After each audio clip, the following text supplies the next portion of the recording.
오늘 9강 균형에 대해서 살펴보려고 합니다. 물론 이것은 신앙의 균형이고 믿음의 균형이고 또 성경을 바라보는 균형이고 또 우리가 하나님 앞에서 건강한 성경적 가치관과 건강한 마음을 가지고 하나님을 섬길 때에 나타나는 모습이라 저는 생각합니다. 그러면서 여기에 대한 내용을 함께 살펴보기 위해서 마태복음을 기준으로 해서 하나님 것과 가이사의 것을 함께 살펴보고자 합니다. 마태복음 22장 15절에서 22절을 기초해서요. 하나님 앞에서 우리가 어떠한 균형을 갖고 살아야 될 것인지를 오늘 말씀을 살펴보겠습니다. 마태복음 22장 15절입니다.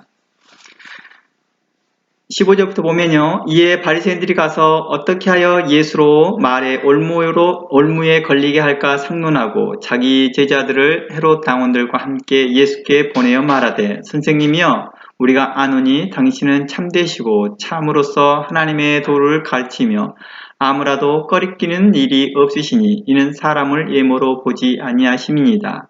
그러면 당신의 생각에는 어떠한지 우리에게 이르소서. 가이사에게 세를 바치는 것이 가하니까 불가하니까 한데 예수께서 저희의 악함을 아시고 가라사대 외식하는 자들아 어찌하여 나를 시험하느냐 쇳돈을 내게 보이라 하시니 데나리온 하나를 가져왔거늘 예수께서 말씀하시되 이 형상과 이 글이 네 것이냐 가로되 가이사의 것이니이다.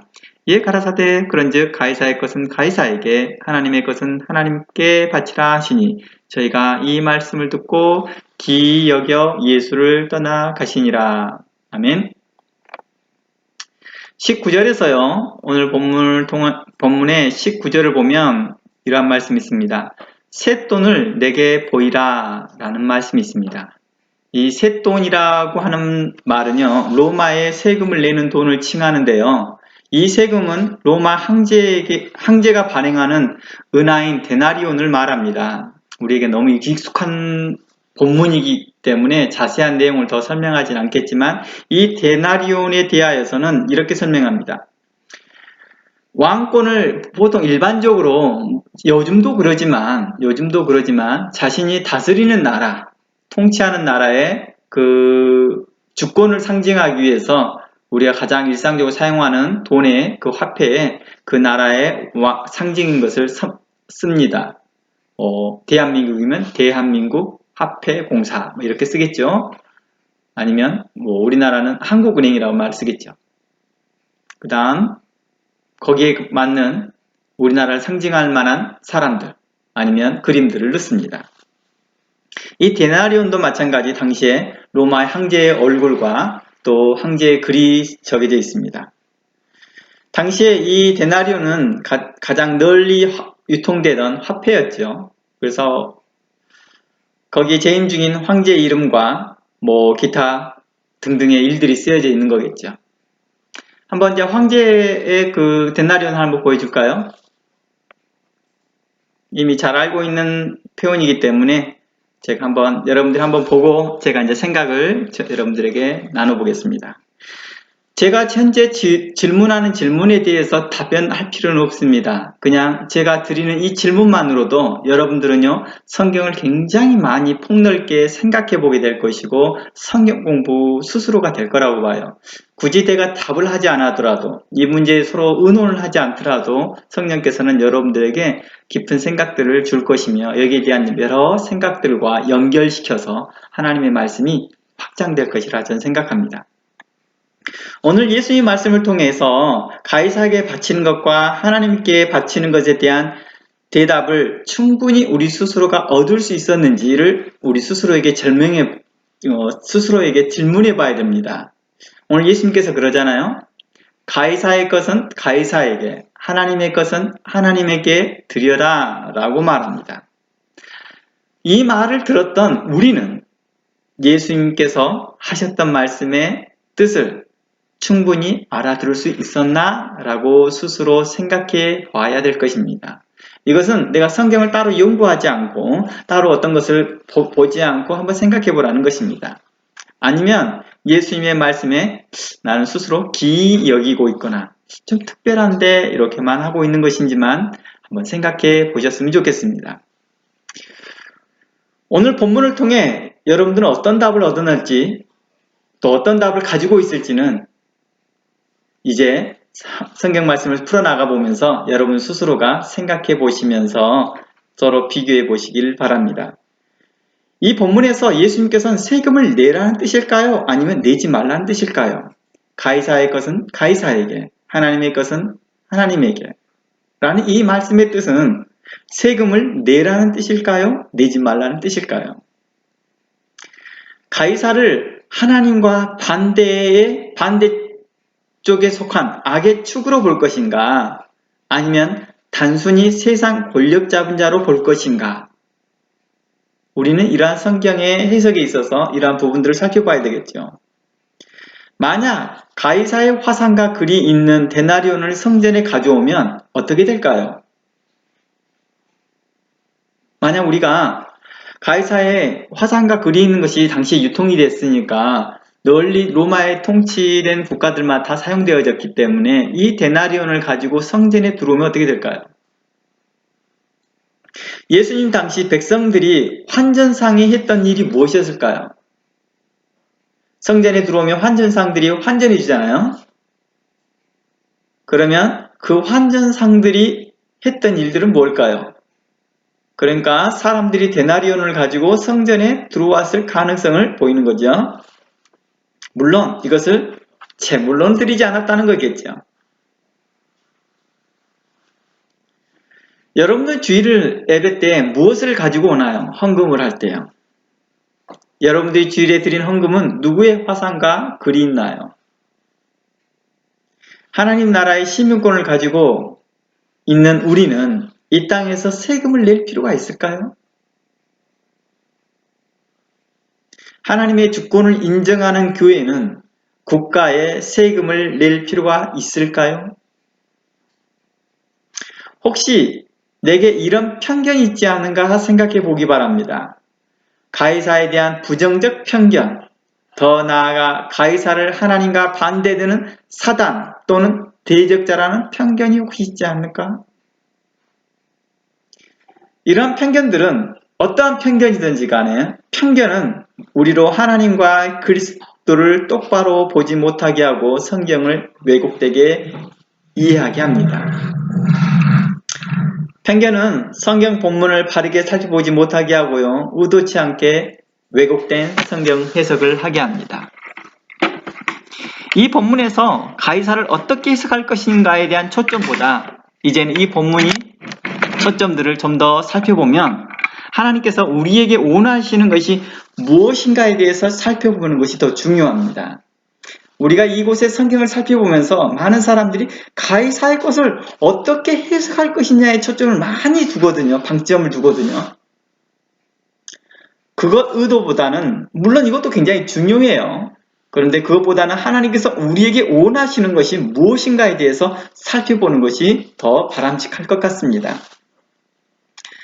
지난주에도요, 강의 초반에 잠시 강조했던 것이 성경을 해석하는 데 있어서 중요한 것은 역사적 배경을 기초로 성경의 본문 자체의 구성 의도와 의미를 해석하는 것이 매우 중요하다라고 말씀드렸습니다. 성경이 직설적으로 표현되었던 아니면 은유적으로 표현되었던지 중요한 것은 문맥과 맥락이라는 것입니다. 역사적 배경 또는 당시 상적 배경을 무시한 채 단 몇 줄의 글을 통해 본문을 통해 그 의미를 파악하려고 하면 또 어느 때는 어떤 특정 단어를 통하여서 파악하려고 하면 자칫 자의적 해석으로 스스로 파멸의 길을 걸어가더라는 것입니다. 베드로는 이런 부분들을 조심하라고 말합니다.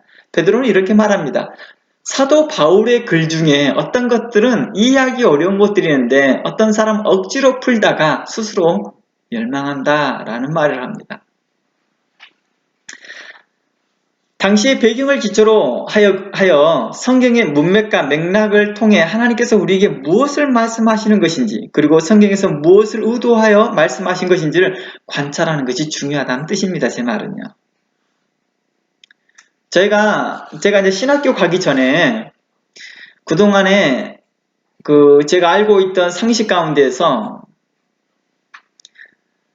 내 친구가 중풍병자 앓는 그 친구를 데리고 지붕을 통해서 예수님께 내리는 장면을 묘사하거든요. 그 본문이 나오거든요. 지붕을 뚫어서 예수님께 내렸다고 한다 하면 아니, 상식적으로 너무 헤비한 일인 거예요. 특히 저희 집 같은 경우 시골집은 기아집이어서 이렇게 경사가 굉장히 높았거든요. 그런데 어떻게 기아집을 뜯어서 그렇게 경사진 데서 올라가는 것 자체가 더 힘들겠다. 사람을 뚫고 가는 게 더 쉽지. 사람을 뚫고 가는 게 쉽지. 경사진 벽돌을 타일을 띄어내서 기아를 띄어내서 내리는 것이 더 어렵겠다고 생각이 드는 거죠. 물론 그것은 타일만 드러내서 내릴 수 있는 것도 아니죠. 또 거기에는 많은 석가래와 흙과 나무 팀버들이 여러 종류들이 있기 때문에 그걸 다 걷어낸다는 게 너무 힘들잖아요. 그렇죠? 그래서 와 이렇게 힘든 일까지도 감수하고 내렸구나 이렇게 이해했던 것인데 신학교에서 역사적 배경을 배우면서 당시에는 석회로 만든 집이고 지붕이 옥상이 평범했구나 그런 것들을 쉽게 알 수 있었던 것이죠. 그리고 그때 거기에는 단순한 석가래만 간단하게 놓고 지붕이 만들었다는 사실들을 알게 되었던 것이죠. 중동지이고 추웠던 더웠던 지역들을 설명해 보니까 좀 이해가 되었던 것이죠. 예수님의 말씀 중에요. 데나리온을 가리켜 이 형상과 이 글이 누이 것이냐 라고 질문합니다. 그리고 가이사의 것은 가이사에게, 하나님 것은 하나님에게를 통해 우리에게 영적인 것들을 많이 교훈해 줍니다. 분명코 이것을 통하여서 우리가 힌트를 얻어낼 수 있는 것이 하나님의 형상과 글이 있는 성도와 곧 가이사의 형상과 글이 있는 것으로 구분할 수 있는 것은 분명한 사실입니다. 우리 모든 성도는 하나님의 형상과 글이 있는 자다 라는 관점으로 볼 수 있다는 것이죠. 그러니까 가이사의 형상과 하나님의 형상, 가이사의 글과 하나님의 글로 구분해 볼 수 있다는 것입니다. 그러므로 모든 성도는 하나님의 형상과 글이 있는 자들로 하나님께 속한 자들이라는 관점이라는 거죠. 우리가 하나님과 예수 그리스도를 믿는 자들에게 하나님의 형상과 글이 있는 자라는 의미인 거죠. 또한 우리의 사역 중에 하나가 바로 당신들은 하나님의 형상과 그린 존재입니다. 글이 있는 존재들입니다. 라고 확인시켜주는 이런 일들을 하는 것이죠. 당신은 하나님의 성전이에요. 당신은 하나님의 형상이 있는 자들입니다. 당신은 하나님의 영이 거하고 하나님이 거하시고 예수 그리스도가 거하시는 거룩한 성전입니다. 우리는 이러한 것들을 확인시켜 주는 거죠. 그리고 그들에게 이러한 것들이 예수 그리스도 안에서 우리 안에서 이루어지고 있다는 사실들을 가르치고 알려주고 확증시켜 주는 것입니다. 우리가 이러한 사역의 일환인 거지요. 성도들에게 우리는 이렇게 말합니다. 당신은 그리스도 안에 있으면 하나님의 새로운 피조물입니다. 새로운 창조물이라는 것이죠. 하나님의 형상과 글이 있는 자들입니다. 라는 말입니다. 당신은 하나님이 거하시는 거룩한 성전입니다. 주와 합한 자들입니다. 하나님과 하나님 안에서 그리스도 안에서 성령 안에서 우리는 합하여진 한 영되어진 자들입니다. 고린도전서를 근거했던 것입니다. 이러한 성도의 기준점을 말해주는 사역을 통해 성도로서 살아갈 거룩한 태도와 성경적 가치관과 그리스도의 마음을 갖게 하는 것입니다. 이것을 우리는 복음이라고 말합니다. 복음을 가르친다라는 것은 복음을 증거한다라는 것은 예수 그리스도로 말미암아서 우리가 어떠한 존재가 되어졌고 라는 것도 설명하는 것이죠. 우리가 예수 그리스도로 말미암아서 구원을 받았는데 또 하나님의 자녀가 되어졌는데 라는 것들을 설명하는 것이죠. 이것을 우리는 복음이라고 말합니다. 하나님께서는 우리를 통해 받으시기를 원하는 것은 하나님의 거룩한 형상과 글이 있는 우리들의 삶이겠죠. 하나님의 글이 있다는 것은 하나님의 말씀이 있다라고 이해하는 게 좀 맞겠죠. 하나님의 말씀이 있는 자들, 하나님의 말씀이 우리 마음 가운데 새겨진 자들이라는 개념이겠죠. 로마서는 우리에게 이렇게 교훈합니다. 너희 몸을 하나님이 기뻐하시는 거룩한 산 제사로 드리라. 이는 너희의 영적 예배니라 라고 말합니다. 우리에게 영적 예배는 성도에게 세상에서 성도로서 빛의 역할을 하는 거겠죠. 그리고 세상은 이 빛을 보고 하나님께 영광을 돌리게 하는 것입니다.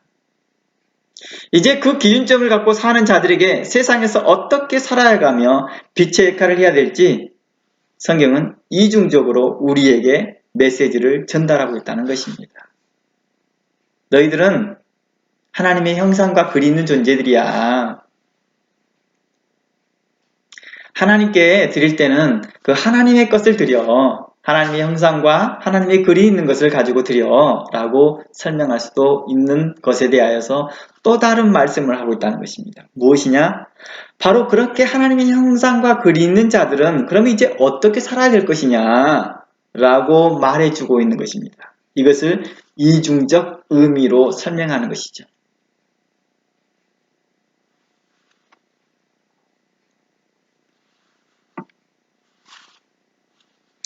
에레미야 말씀을 통해서 보면 이런 말씀이 있습니다. 에레미야나 히브리서나 또 고린도전서를 통해서 보면 우리가 새 언약의 일꾼이다. 그리고 하나님께서 우리의 마음에 또 우리의 신비에 하나님의 법을 우리 마음에 두었다라고 설명합니다. 그러니 너희들은 어떤 것이다? 새 언약의 백성들이다 라고 말합니다. 특히 히브리서 8장에서 보면 이렇게 말합니다. 히브리서 8장 10절의 말씀에 또 주께서 가라사대 그날 후에 내가 이스라엘 집으로 세울 언약이 이것이니 내 법을 저희 생각에 두고 저희 마음에 이것을 기록하리라. 나는 저희에게 하나님이 되고 저희는 내 백성이 될 것이다 라고 하는 것입니다. 그동안 저는 라하코스를 하면서 바로 가이사의 것과 하나님의 것을 나누면서 저는 많은 성도들에게 대상으로 할 때는 바로 당신들은 하나님의 형상입니다. 당신들은 하나님의 글이 있는 존재들입니다. 라는 관점에 포인트를 두어서 많이 대화를 했습니다. 당신은 하나님의 소유인 자들입니다. 하나님께서 원하시는 것은 우리가 하나님께서 받으시기를 원하는 것은 바로 하나님의 형상과 글이 있는 존재들입니다. 라고 하는 것들에 대한 방점이 많이 찍혀 있었습니다. 오늘은 이러한 것들에 대하여서 이미 알고 있다. 이미 그런 것들을 깨닫고 있는 자들에게 대하여서 또다시 저는 설명해 보고자 합니다.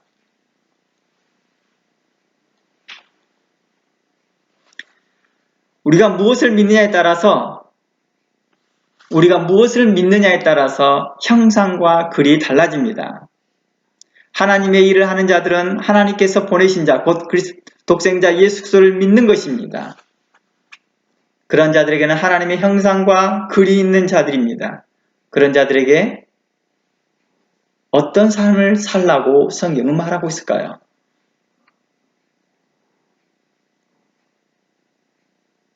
우리가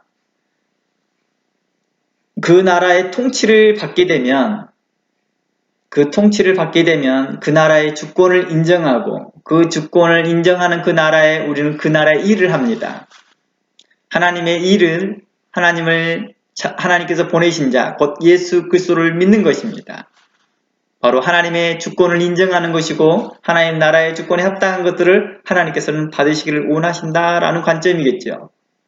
이러한 관점 속에서 그러면 어떠한 삶을 우리가 살아야 될 것이냐 라는 것입니다. 하나님의 형상과 글이 있는 자들이 어떠한 삶을 살아야 되느냐, 이 본문에서 이제 그것을 말하고 있다는 것입니다. 동일하게요. 마태복음에서는요. 오늘 본문 마태복음 22장에서는 동일하게 이 부분을 이야기하고 있다는 것입니다. 지금부터 제가 잠시 역사적 배경을 좀 이야기해 보겠습니다. 가이사라고 하는 이 가이사는요, 로마를 통치했던 황제의 이름입니다.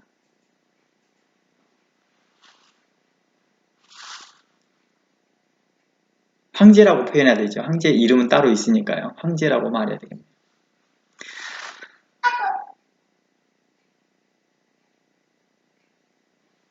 로마 제국은요, 당시에 자신들이 통치하는 나라들에게 대하여서 많은 세금을 요구했습니다. 그것이 굴복하라는 뜻이겠죠. 왜냐하면 계속해서 독립 세력들이 독립하려고 하는 세력들이 많다 보니까 더욱더 그들에게 무거운 세금을 주어서 그들로 독립하지 못하고 그들의 속국이 될 수 있도록 하고자 하는 시스템인 거죠. 바로 이러한 세금들이 많은 것들 중에서 이스라엘 자체적으로도 또 걷는 세금이 있었습니다. 그것은 바로 성전세죠. 이스라엘은요, 오랫동안 남의 나라에 조공을 바치고 살아왔기 때문에 이러한 일이 새로운 일이 아니었습니다. 솔직히요. 오랫동안 지배를 받아왔거든요. 로마에만 유독 지배를 받았던 게 아니라 바벨론에도 지배를 받아왔었고 수많은 나라의 지배를 받아왔어요. 특히 사울, 다윗, 솔로몬 외에 열왕들과 바벨론 포로 이후부터 이방 지배에게 조공을 바치는 일이 문제된 적이 단 한 번도 없었다는 것입니다. 계속 바쳐왔거든요. 그런데 그 인구 조사를 할 쯤에 어떤 일이 나타납니까? 어떤 사람이 나타납니다. 유다라는 사람이 나타납니다.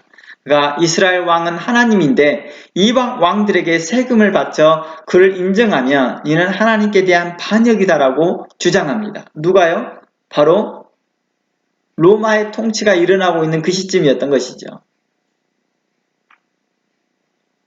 그때 한 사람이 주장한다는 것입니다. 아마 이 사람도 나름의 성경을 풀었던 사람이겠죠. 해석했던 사람이겠죠. 오늘날 같은 목회자와 같은 사람일 수도 있겠습니다. 이 일에 많은 사람들이 동조하기 시작합니다. 그래야 해서 이 일로 인하여서 자체 내에서 신학적 논쟁이 벌어집니다. 가해사에 대한 납세의 적법성이 어떻게 해결돼야 되느냐, 맞느냐 틀리냐, 신학적 논쟁이 벌어지는 거죠. 납세를 적극적으로 반대하던 무리는 열심당원이었습니다. 그리고 소극적으로 참여했던 사람들이 바리새인들이고요. 바리새인들은 그렇게 말을 해요. 교리적으로는 우리는 하나님의 주권을 인정해야 되지. 근데 지금 어쩔 수 없잖아. 이렇게 하고 있는 거고요. 사두개인들은 어떻게 합니까? 사두개인과 헤롯 당들은 헤롯이 우리에게 성전을 주어줬고 그리고 로마는 그래도 우리에게 종교적 자유를 줬잖아 하면서 당연히 세금을 내는 걸로 합니다. 그러니까 이 파가 이렇게 나뉘어지죠. 이렇게 당파 싸움이 보기 싫어서 나갔던 사람들이 SNF파들이고요. 이런 신학적 공격과 논쟁은 오래전부터 있어 왔다는 걸 제가 말하고 싶은 것입니다. 예수님께 시대에만 있는 게 아니라 그 오래전 시대부터 있어 왔다는 것입니다. 바리새인들과 열심당원들이 예수님께 이러한 질문을 한 이유는요. 이러한 답을 말하던 이러한 논쟁에 대하여서 나타났던 질문이라고 보면 됩니다. 그래서 예수님께서요. 이 질문에 대해서 어떠한 답을 말하든지 간에 그는 이 예수님이 대답했던 그 말을 바탕으로 해서요. 이제 가짜뉴스를 만들어낼 이유가 있었던 것입니다. 이 바리새인들과 열심당원들이 예수님께 이 질문을 했던 것은요. 예수님을 바로 올무를 잡고자 하는 것이 아니라 바로 그를 결박하고자 하는 목적이 아니라 바로 차후에 이것을 다른 용도로 사용하고자 하는 것이죠. 자신들이 원하는 결과를 얻고자 하는 것입니다. 하나 스텝을 밟아가고 있다는 것입니다. 특히 바리새인들이 예수님의 말로 올무를 걸리게 하고자 하는 것을 통해서 보면요. 그들은 이번 질문이 자신의 계획과 일에 대한 것인 것을 알 수 있습니다. 올무란 한 대상에 대해서 주도 면밀하게 함정을 파다, 덫을 설치하다라는 표현으로 쓰이고 있습니다. 그래서 그들은 모든 종교적 지식과 현실적인 모든 사항을 이용하여 예수님을 뭐에 빠뜨리려고요? 덫에 걸리도록 하고자 하는 목적입니다. 이 덫은요, 가이사에게 바칠 거냐, 말 거냐, 여기에 대한 내용에 대한 것은 아닙니다. 앞으로 그것이 하나의 스텝이라는 것입니다. 그리고 이것을 포장해서 가짜뉴스가 확장되도록 한 것입니다. 예수님께서 어떤 대답을 하더라도 상관없습니다. 그 대답을 통하여서 기초로 하여서 바탕으로 해서 가짜뉴스가 만들어 나올 것이니까요. 혹 가이사에게 세를 내라고 하면 백성들에게 메시아에 대한 신뢰나 믿음을 깰 수 있고, 그렇지 않더라도 최소한 매국노라고 몰 수는 있다는 것입니다. 반대로 바리새인들은 반대로 내지 말라 라고 말하면 바리새인들은 사제인과 짝을 하여서 뭘 합니까? 헤롯이나 로마의 총독에게 말하여서 그를 정치범으로 몰 수 있는 것이죠. 이러한 짐작은 나중에 예수님이 고발한 내용을 통해서도 우리는 쉽게 알 수 있습니다. 누가복음 23장에 보면 그러한 일이 있어요. 사람들이 예수님을 고소합니다. 근데 그 사람들이 뭐라고 합니까? 사람들을 미혹하여 가이사에게 세 바치는 것을 금하였다라고 이렇게 표현합니다. 그러니까 예수님께서 가이사에게는 가이사에게, 하나님께서는 하나님에게라고 답을 했지만 그들은 그 말을 기초로 하여서 뭘 만들어내요? 가짜뉴스를 만들어내는데 백성들을 미혹하여서 가이사에게 세 바치는 것을 금했다라고 말하잖아요. 여러분들도 예수님께서 하셨던 말씀이 가이사에게 세 바치는 것을 금한 걸로 이해됐나요? 어떻게 이해됐는지는 여러분들이 자세히 한번 생각해 보면 이게 가짜뉴스라는 것을 쉽게 알 수 있습니다.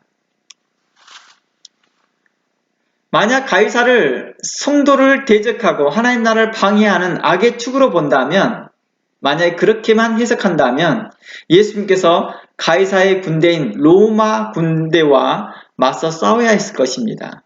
왜냐고요? 성도를 대적하고 하나님 나라를 방해하니까요. 이스라엘을 그들의 손에서 구원해내야 할 텐데 그러지 않았습니다.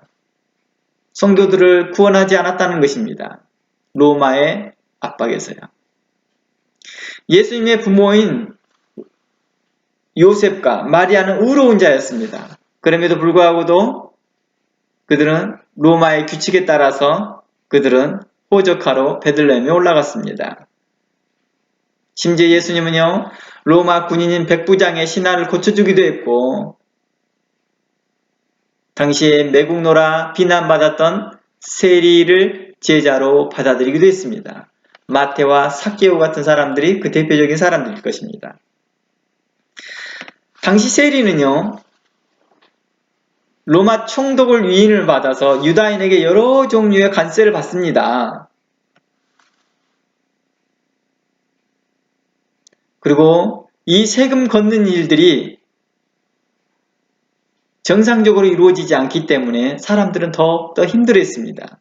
이런 것들을 지켜보았던 세리요한은 이렇게 말합니다. 세리 받으러 나온 사람들에게 세리에게 이렇게 말합니다. 부과된 것 외에는 거두지 말라 했던 것입니다. 바로 이 부분을 제가 말하고 싶은 것입니다. 이곳에서 보면 그들의 신학적 논쟁, 곧 세금을 낼 것이냐 아니냐에 대한 언급은 전혀 없다는 것입니다. 도리어 세금을 당연히 내는 것으로 세리요한은 이야기하고 있습니다. 그리고 그 세금을 걷는 자들에게 대하여서 이렇게 말합니다. 만약 너희들이 세금을 걷는 자라면 세리라면 너희들은 정해진 것 외에 걷지 말라라고 성경은 이야기하고 있습니다. 이것이 바로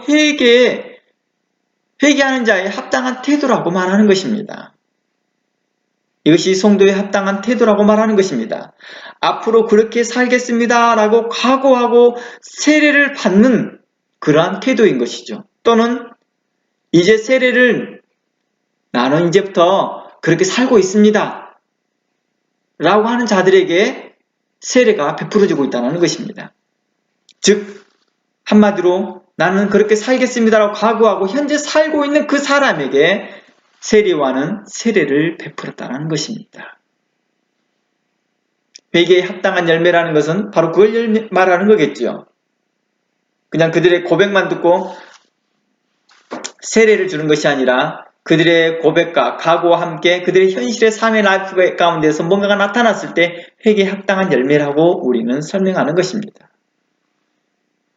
세례요한은 바로 이 부분을 지적합니다. 세례요한은 세리들에게 하는 말이 너희들은 왜 매국노처럼 일을 하냐? 우리가 하나님의 주권 안에서 하나님의 백성이니까 당연히 로마에게 세금을 내는 건 합당치 못하다. 이렇게 말을 가르치지 않았다는 것이죠. 당연히 낼 것으로 알고 있었다는 것입니다. 예수님께서 성전에서 가이사의 형상과 글이 있는 로마 돈을 가져오라는 것 자체에 성경은 이렇게 말합니다. 예수님께서 성전으로 가이사의 화상과 가이사의 글이 있는 것을 성전에 가지고 오는 것 자체를 가지고 예수님께서는 그들을 책망하지 않았다는 것입니다. 예수님의 책망은요, 그 돈을 환전하는 방식에 있어서 문제가 있었길래 그 환전상을 뒤집어 엎었다는 것입니다. 가이사의 화상과 가이사의 글이 있는 것을 가지고 성전에 와서 성전 뒤뜰에서 그 돈을 환전상을 통하여서 세겔로 바꾸거나 아니면은 하나님께 드려지는 그 물건으로 바꿨을 때에 그들이 차액을 누리는 걸 가지고 바로 예수님은 그들을 책망했던 거겠죠. 부당한 차익인 거죠. 정당한 차익 말고요. 부당한 차익 때문이겠죠. 예수님께서 요한복음 2장과 마태복음 21장에서 성전에 들어가서 환전상과 돈과 상을 엎으신 이유가 환전상이 환전할 때 합법적인 차익보다는 불합리한 이윤을 남겼다는 것을 우리가 쉽게 짐작할 수 있는 것이 바로 그런 부분입니다. 그리고 환전해 온 백성들에 대한 외식적인 태도 때문입니다. 당시 통용되고 있는 로마 돈은요, 평소에는 아무 거리낌 없이 사용하면서도요, 정작 성전에 와서 봉헌하기 전에는 환전하는 돈을 들이면서 하나님의 주권을 인정하는 것처럼 행동했기 때문입니다. 예수님께서요, 바리새인과 열심당원에게 이렇게 말합니다. 뭐라고 말했어요? 쇳돈을 내게 보이라 합니다. 그랬더니 쇳돈을 보이라라고 했던 것은 바리새인들이 의도된 건 아니었습니다. 예수님이 갑작스러운 질문인 거죠. 그런데 그들은요, 그 질문에 즉각적으로 반응합니다. 자신들이 호주머니에서 데나리온을 꺼냈다는 것입니다. 이것은 뭘 의미해요? 자신들이 일상생활에서 데나리온을 사용하고 있다는 뜻입니다. 누구도요? 바리새인도요. 열심당원들도요. 왜냐, 열심당원들도 결국 자기네들도 먹고 살아야 되는 그 경제 원리에 함께 있었기 때문이죠. 그러면 우리가 놓치지 않아야 할 것은 당시에 외식된 신앙생활 때문이라는 것을 우리가 초점을 둬봐야 될 것입니다. 방법이나 의식의 문제라기보다 마음의 문제였다는 것입니다. 나는 하나님의 백성이요, 나는 선민입니다. 이게 더 중요한 것이 아니라 선민의 삶을 살아가는 것이죠. 환전하는 것 자체를 책망하기보다 불합리한 이윤을 남기는 행위와 외식된 신앙생활을 예수님께서 책망하셨다는 것입니다.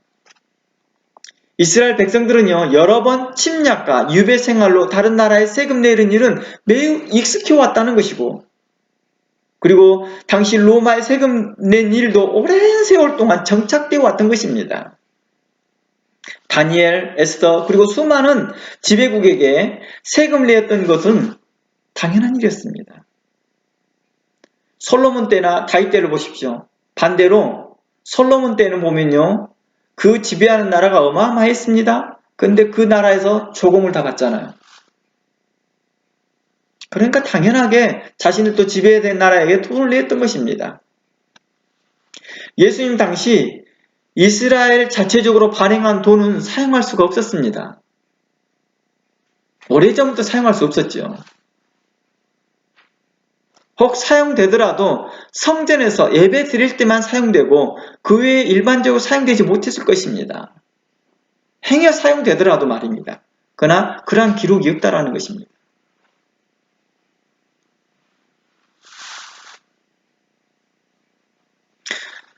혹 예루살렘 성전에서 자체적으로 생산되어지는 돈을 가지고 헌금을 했다 할지라도 하나님의 주권을 인정하는 것이라고 성경은 말하지 않고 있다는 것입니다.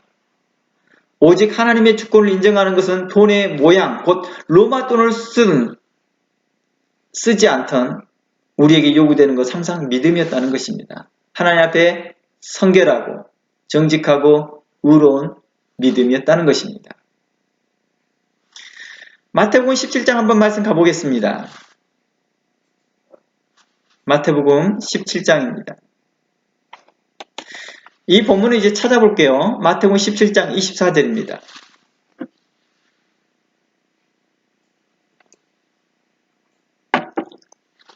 가버나움에 이르니 반세겔 받는 자들이 베드로에게 나와 가로되 너의 선생님이 반세겔을 내지 아니했다라고 말합니다. 이걸 보니까 세리들이 그 사람의 기록들을 가지고 있다는 것을 알 수 있습니다. 그러니까 예수님이 정기적으로 내었다는 것을 알 수도 있고요. 그렇죠? 그런데 반세겔을 내지 않았다라고 말하는 걸 보니까 어느 타이밍에 안 냈다는 거겠죠.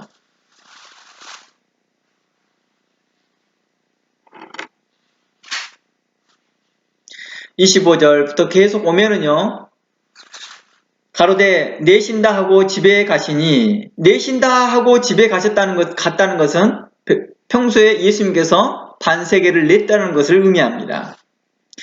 예수께서 먼저 가라사대 시몬아 내 생각은 어떠하냐? 세상 임금들이 네게 관세와 정세를 받느냐? 자기 아들에게느냐 타인에게냐? 베드로가 가로되 타인에게냐이다.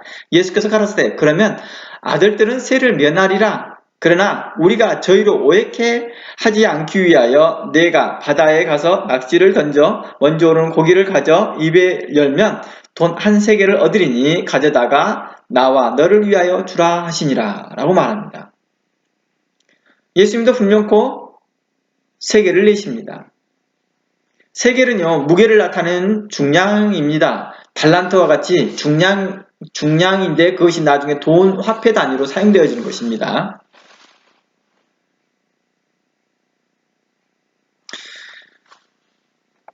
이곳에서 이 세금이 성전을 위한 세금인지 로마 세금인지는 정확하게 밝혀지지 않지만 일반적으로 이건 성전세라고 말을 합니다. 그것은 이제 그 역사적 배경 때문에 그러죠. 이스라엘 백성들이 성인 20세 이상이 되면 다 성전세를 반세겔을 내기 때문입니다. 그래서 아마 반세겔을 냈다는 걸 보니 아마 그것은 성전세인 것 같다라고 예상을 합니다.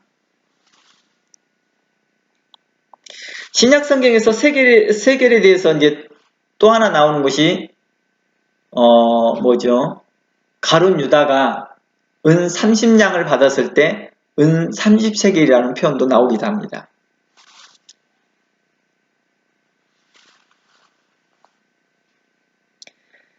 헤롯 이전 시대에 예루살렘을 포함하여 유다와 그 주변 지역에서는요 널리 통용되었던 이 세겔은요 일명 두로의 세겔이라고 불렸습니다.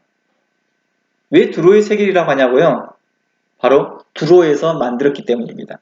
두로는요 이방 땅입니다. 이방 땅에서 만들어진 세겔을 드렸다는 뜻이 되겠죠.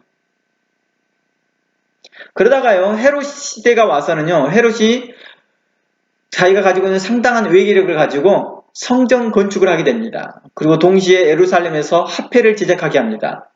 그런데 자체적인 예루살렘 화폐를 찍어낼 수 없어서 어떻게 하느냐 하면 그동안에 계속해서 두로에서 조폐공사처럼 두로에서 찍어냈거든요. 당시 갈릴리 지역에서요. 갈릴리가 아니죠. 당시에 그쪽 지역을요. 다. 그래서 두로에서 뭘 얻느냐 하면 이쪽에 화폐를 찍어낼 수 있는 권리를 받아내요. 그것을 로마의 허락을 받습니다. 그래서 로마에서 찍어내는 그 세겔을 통해서 환전을 하는 거예요. 그러니까 두로의 세겔, 즉 두로에서 만들어졌던 세겔이든지 데나리온이든 그때 다른 세겔, 다른 돈이 있었다면 그것을 가지고 예루살렘에서 찍어냈던 세겔로 돈을 환전했던 것이죠. 그때 환전의 차액을 받는데 그걸 문제 삼았던 것이죠. 예수님께서는. 특별히 왜 문제 삼았냐면 당시에 헤롯이 만들어냈던 일명 헤롯 세겔이라고도 불러요. 헤롯 세겔. 근데 이 헤롯 세겔이라고 불렀던 이 헤롯 세겔은요 문제가 뭐냐면 너무 은인데 불순물이 너무 많아요. 그래서 일명 조잡한 세겔이라는 별칭도 붙습니다. 조잡한 세겔. 그러니까 너무나도 조잡하게 만들었어요. 그러니까 두로의 세겔에 비하면 너무나도 떨어져요. 그런데도요, 통칭해서 예루살렘에서 찍어냈던 두로에서 찍어냈던 통칭해서 두로의 세겔이라고 불렀습니다. 그 이유가 왜냐고요? 온산지가 두로이기 때문입니다. 온산지가요. 그래서 말 그대로 예루살렘은 하청받아서 자체적으로 만드는 것이라고 이해되면 됩니다. 그래서 거기에 글씨를 이렇게 썼습니다. 로마의 힘으로, 두로에서 발행했다는 말로 쓰지 않고 로마의 힘으로 이걸 발행했습니다 라고 표현했습니다. 그 글에 그렇게 써 있어요. 그래서 두로의 세겔과 구분하였지만 결국 두로의 세겔이라고 통칭되고 있다는 것입니다. 그리고 그 뒷면에는 뭐가 되어 있냐면 두로의 세겔처럼 그리스, 로마 신화에 나오는 헤라클레스를 새겨 넣었다는 것입니다. 두로에서 만든 세겔보다는 예루살렘에 만든 세겔이 그 형태나 조금 엉성했다라고도 표현되고 있습니다.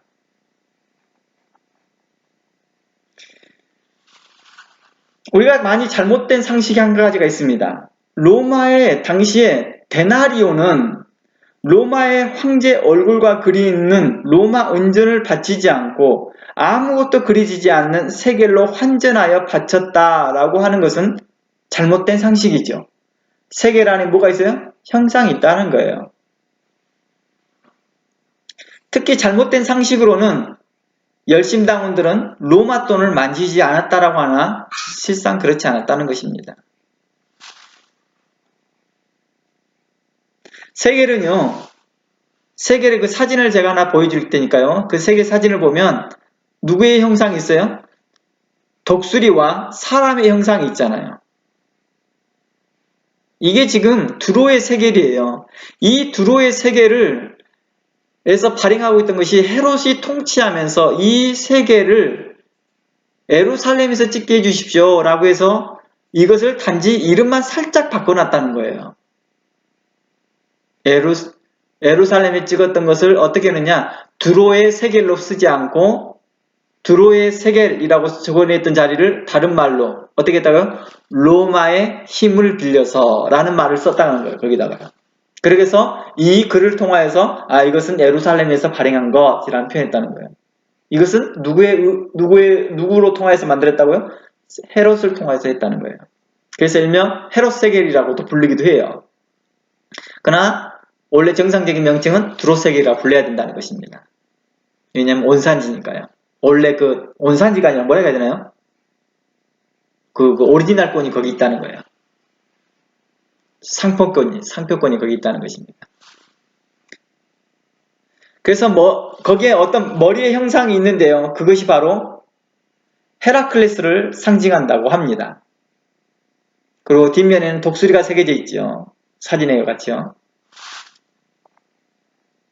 그런데 예수님은요, 이러한 세겔로 세를 내시고 물건을 사시고 심지어는 성전세도 내셨다는 것입니다.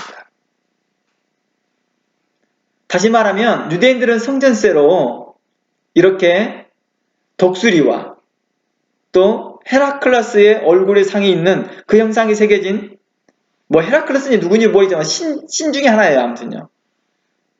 형상이 새겨진 동전을 사용했다는 것입니다. 이것은 십계명의 두 번째 계명인 뭐였죠?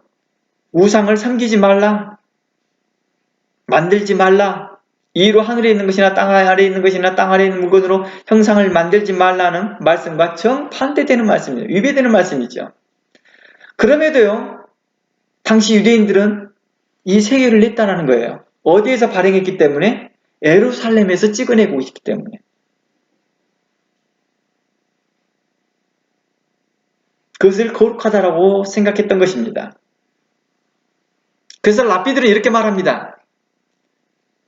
두로의 세겔이 성전세로 바치는 것에 가장 합법적인 화폐라고 선언합니다. 이거 누가 선언했다고요? 랍비들이요. 예수님 오시기 전에 이렇게 랍비들이 가르쳤다는 거예요. 두로의 세겔이 성전세의 공식 화폐로 적합하다고 결정한 이유는요, 세겔의 정확한 무게와 순수한 은혜의 중요함이 동전에 우상이 새겨진 것보다 더 중요하다라고 해석했다는 것입니다. 그러니까 랍비들은 어떻게 해석했어요? 순수한 은을 드린다는 것에 관점을 둬라. 거기에 새겨진 거 그냥 큰 의미 없어. 그냥 하나님 앞에 순수한 은을 드린다라고 해라 라고 했다는 것입니다.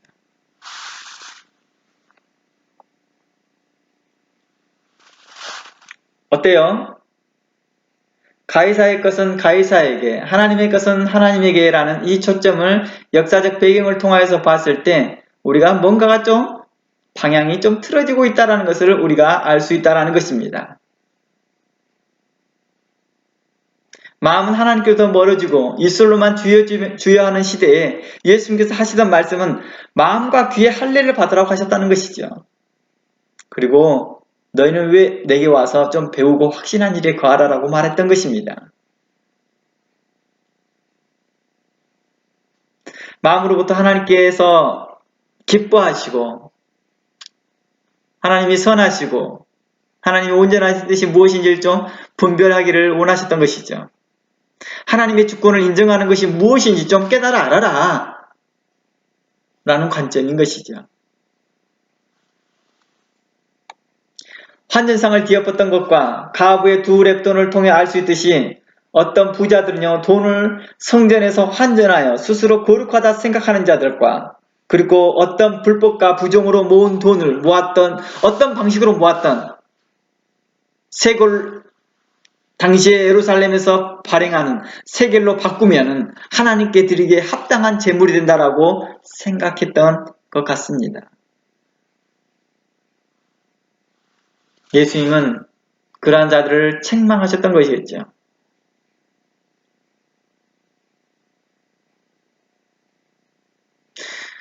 오늘날 돈 세탁하는 모습과 좀 비슷하지 않습니까? 자신들의 돈 모양을 바꾸면 자신도 하나님께 받으실 만한 사람이라고 착각한 거겠죠. 서쪽 방향입니다.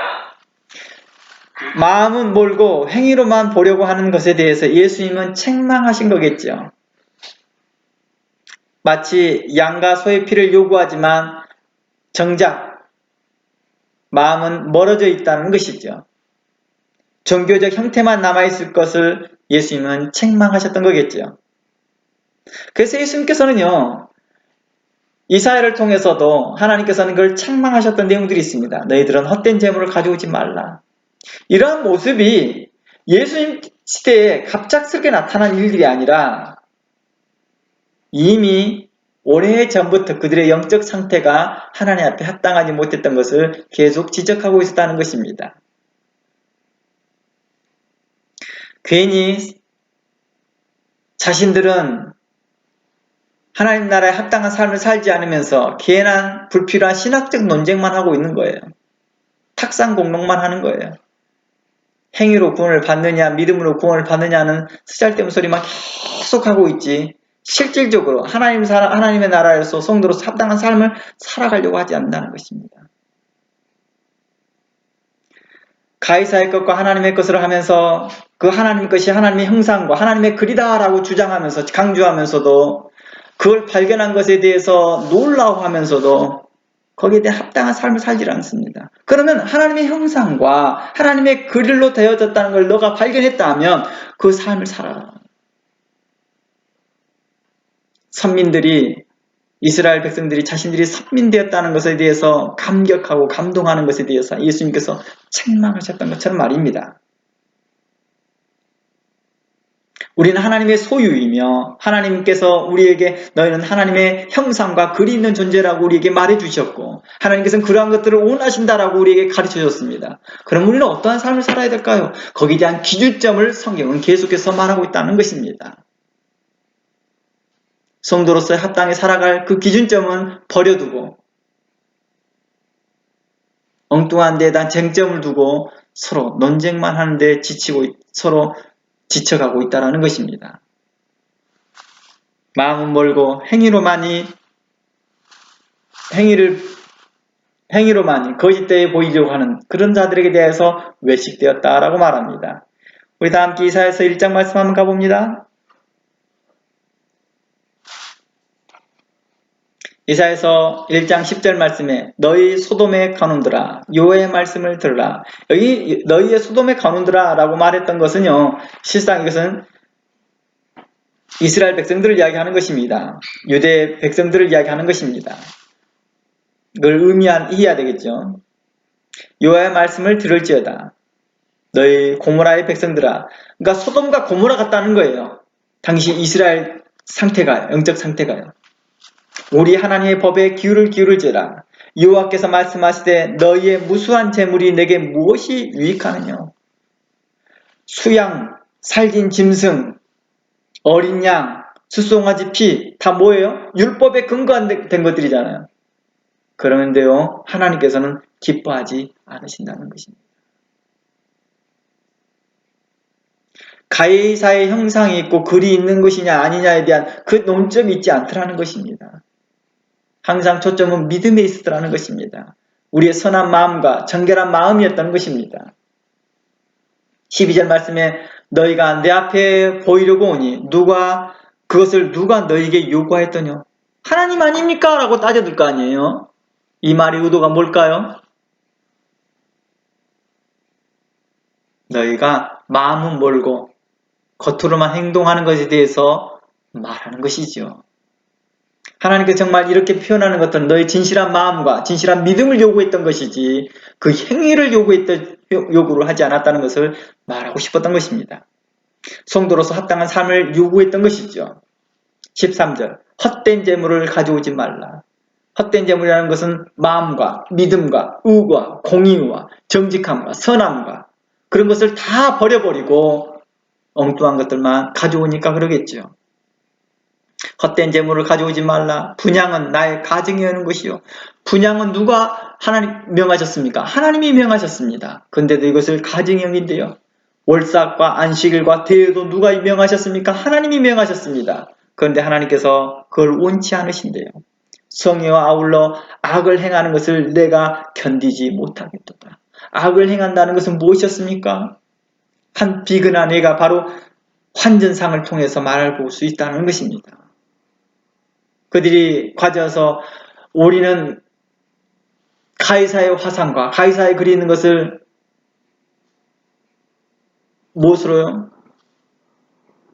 두로의 돈으로 바꾼다라고 했을 때도 여전히 그 두로의 동전에는 예루살렘에서 발행했다 할지라도 여전히 잘못된 화상과 잘못된 글이 있는데도 상관없이 바칩니다. 그리고 그것은 거룩하다고 합니다. 그것을 외식됐다고 말합니다. 너희들이 입술로만 주여 주여 하고 있는 거 아니냐?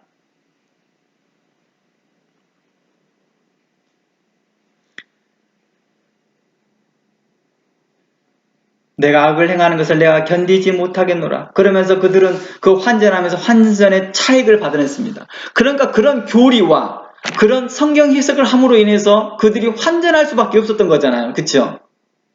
그들이 데나리온을 가지고 세겔로 환전할 수밖에 없었던 거예요. 만약에 그렇지 않고 그래도 하나님께서 그 데나리온도 은이니까 하나님께서 기뻐 받으신 건 하나님께서 순수한 은 같은 당신들의 마음입니다. 라고 했다면 환전할 필요가 없었겠죠. 이 헤롯이요 환전을 그 예루살렘에서 돈을 찍어내려고 했던 목적이요 환전을 통해서 큰 수익을 얻고자 했던 거예요. 그래서 그 수익을 통해서 성전을 재건하는 데서 많이 쓰이거든요. 그러니까 사두개인들은요 그것을 좋다고 생각하는 거예요. 다 뭔가가 있어요. 그러니까요. 이것이 그대로 누구에게도 유익이 돼요? 바리새인들에게도 유익이 오거든요. 베네핏이 있잖아요. 왜 WCC하고 손을 잡아요? 돈을 지원해 주잖아요. 우리 그런 거 있잖아요. 교단에서 불명고 큰 교단에서 잘못되는 교회 잘못됐는데 교단 차원에서 문제가 있는데 그거 봐주잖아요. 왜 그래요? 돈 때문이잖아요. 돈을 어마어마하게 지원해 주니까. 바른 소리 못합니다. 의로운 소리 못합니다. 어른들이 그런다라고 그냥 자신들은 그 자리에서 피해가려고 합니다. 의롭지 못합니다. 정직하지 못합니다. 그러면서 믿음의 선진들에 대해서 이빨 땀나게 이야기는 하지만 정작 자신들은 현실에 있는 불법과 악에 대해서는 잠잠하고 있다는 것입니다. 행여 자기에게 불똥 튈까봐 조심할 뿐이지요. 우리는 성경에서는 이러한 것들에 대해서 외식되었다라고 말을 합니다.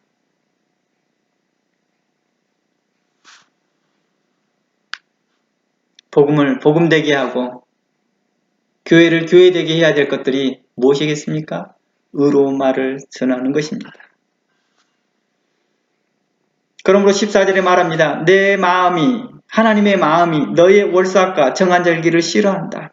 그것이 내게 무거운 짐이라 내가 지기에 곤비하니라. 너희가 손을 펼 때 내가 눈을 가리우고 너희가 많이 기도할지라도 내가 듣지 아니하리니 이는 너희의 손에 피가 가득함이니라. 어떤 피가 가득합니까?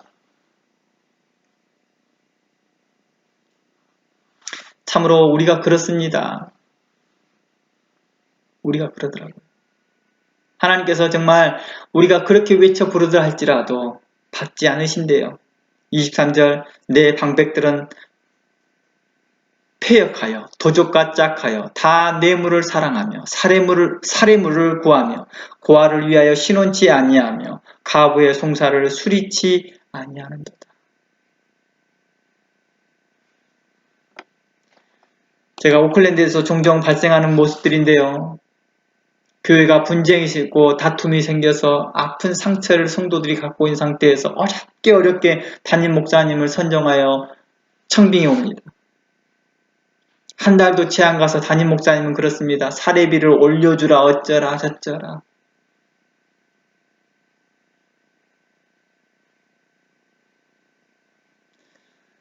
도리어 부름받아 나서니 뭐이라고 하였을 때에 우리가 그러한 상처받는 성도들과 고통 가운데 성도들을 사례비를 받지 않을 한이 있더라도 그들에게 도울 마음으로 가야 될지언정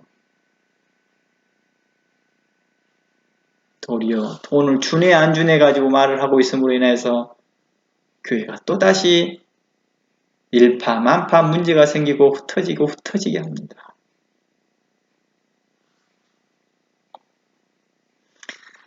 제가 이런 현실들을 바라보고 관찰하면서 가까이 보면서 가슴이 찢어지고 애통스러워서 사역을 한번 내려놓고 쉬었습니다.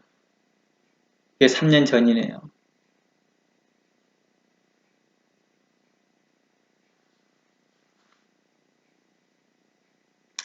호세아 말씀 가봅니다. 호세아 말씀 9장 4절입니다. 저희가 여호와께 전제를 드리지 못하며 호세아 9장 4절 저희가 여호와께 전제를 드리지 못하며 여호와의 기뻐하시는 바도 되지 못할 것이라 저희의 재물은 거삭 입은 자의 식물과 같아서 무릇 그것을 먹는 자는 더러워지나니 저희의 식물은 자기에게만 소용될 뿐이라 여호와의 집에 드릴 것이 아니다 라고 말합니다.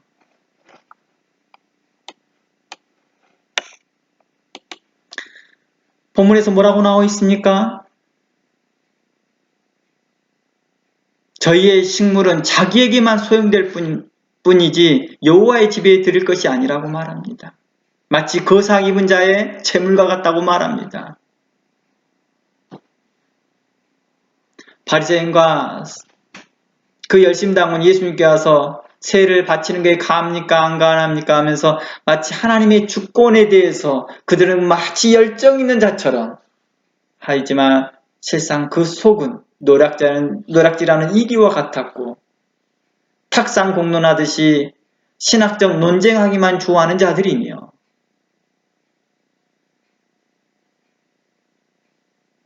그리고 그들은 자신도 지지 못할 짐들을 백성들에게 지으면서 손 하나 까딱하지 않는 자들과 같다는 것입니다. 그들은 마치 거상 있는 자, 곧 제사 지내주고 죽은 자가 죽은 자로 인해서 상을 차려놨던 그 제물처럼 그 제물을 하나님께 바치고 있더라는 것입니다. 그런데도 그들은요, 우리는 수양을 드렸어요. 우리는 어린 양을 드렸다니까요. 우리는 성경의 기록대로 하나님의 하나님께서 기록하셨던 그 어린 양을 선별하여 드렸다니까요. 이렇게 말할 거라는 것입니다. 우리는 대회로 모였고요. 안식일도 지켰고요. 유월절도 지켰다니까요. 이렇게 말했을 것입니다. 그때 예수님께서 이렇게 말합니다. 가이사의 것은 가이사에게, 하나님의 것은 하나님에게 드려라. 라고 말했다는 것입니다. 귀 있는 자는 깨달을진저라고 하신 거겠죠. 말라기서 1장 6절에서 봐봅니다. 우리에게 너무 익숙한 말씀이죠. 말라기서 1장 6절입니다. 내 이름을 멸시하는 제사장들아, 나 만군의 여호와가 너에게 이르기를 아들은 그 아비를, 종은 그 주인을 공경하나니 내가 아비일진데 나를 공경함이 어디 있느냐? 내가 주인일진데 나를 두려워함이 어디 있느냐 하나 너희는 이르기를 우리가 어떻게 주의 이름을 멸시하였나이까 하는도다. 너희가 더러운 떡을 나의 단에 드리고 말하기를 우리가 어떻게 주를 더럽게 하였나이까 하는도다. 이는 너희가 주의 상은 경멸일 것이라 말함을 인함이니라. 만군의 여호와가 이르노라 너희 눈먼 희생으로 드리는 것이 어찌 악하지 아니하며 저는 것 병든 것으로 드리는 것이 어찌 악하지 아니하냐. 이제 그것을 너희 총독에게 드려보라. 그가 너를 기뻐하겠느냐 너를 간합하겠느냐 라고 말합니다. 이 더러운 떡을 하나님께 드리고 있습니다. 이 양식에 대해서 지난주에 살펴봤을 때 이 양식이란 개념에서 어디까지 나왔어요? 하나님의 백성까지 나옵니다.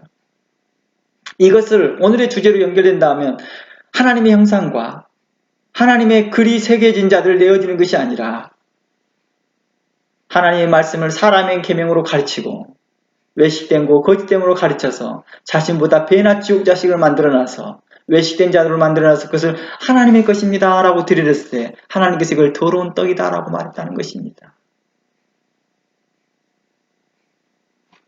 9절 만군의 여호와가 이르노라 너희는 나 하나님께 은혜를 구하기를 우리를 긍휼히 여기소서 하여보라. 너희가 이같이 행하였으니 내가 너희 중 하나인들 받겠느냐. 만군의 여호와가 이르노라 너희가 내 단을 위해서 헛되이 불사르지 못하게 하여 너희 중에 성전문을 닫을 자가 있었으면 좋겠도다.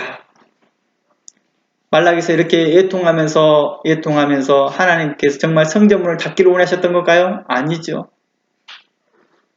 그들이 회개하고 돌이키기를 바랬던 것입니다.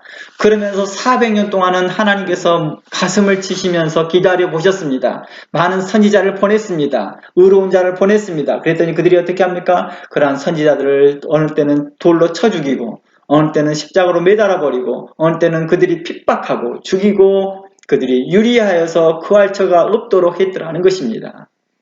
그리하여 결국에는 예수님께서 오셨을 때 그들이 그 참 아들 예수 그리스도와 오셨는데도 불구하고도 그들은 그 예수님을 죽이더라는 것입니다.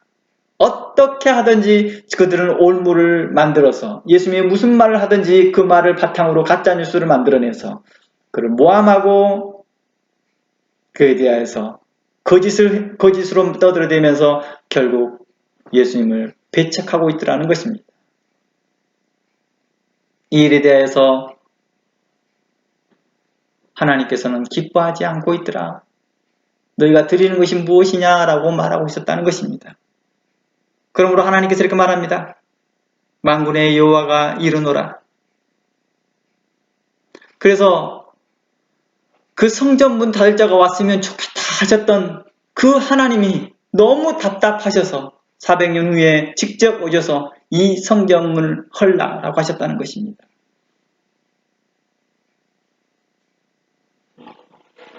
너희들이 헛되이 예배를 드리고 환전상과 비둘기 파는 자들을 뒤집어 엎으면서 너희들이 가이사에게서는 세금을 내느냐 마느냐는 신학적 논쟁만 할 뿐이지 너희가 정말 합당한 삶을 살지 않고 있도다 라고 책망하고 있었던 것입니다.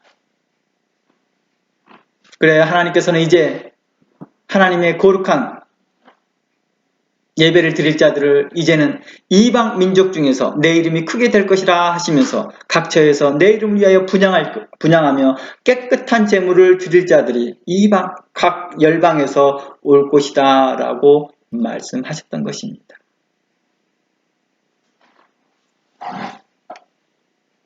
두로의 세계를 예수님께서 성전세로 바쳤다는 것이 우리에게 뭔가의 큰 의미를 남기고 있을 것입니다. 두로는 예수님께서 그곳에서 누구를 만났습니까? 한 여인을 만납니다. 그 여인에게 대하여서 내가 그 여인이 자기의 딸이 죽게 된 것을 인하여 간청합니다. 제발 구원하여 주시옵소서. 그러자 이렇게 말합니다. 자녀의 떡을 취하여 개에게 던짐이 마땅치 않다라고 말하자 그 여자가 맞습니다. 개들도 제 주인의 상에서 떨어진 부스러기를 먹나이다. 이때 예수님의 대답이 놀랍습니다. 그래 너의 믿음이 참으로 훌륭하도다. 네 소원대로 내 딸이 나을 것이다 합니다. 내 믿음이 크도다. 내 소원대로 될지어다. 이 두로의 여인에게 믿음이 크대요.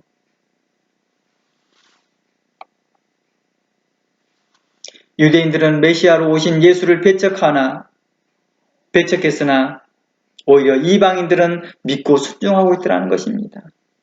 하나님의 백성에 대한 구약적 개념이 신약 개념으로 옮겨졌을 때의 의미를 의미하고 있겠죠. 이제는 예수님 그리스도께서는 신약적 개념에서 뭐예요? 누구든지 하나님께서 보내신 자 예수 그리스도를 믿는 자는 전 세계 어느 누구라도 하나님이 백성이 될 수 있다는 것을 선포하는 것이죠. 이것을 이미 말라기에서 말씀하셨던 것들을 이제 예수님께서 400년 후에 오셔서 이게 진짜 그렇게 하신 걸 실제 보이시더라는 것입니다.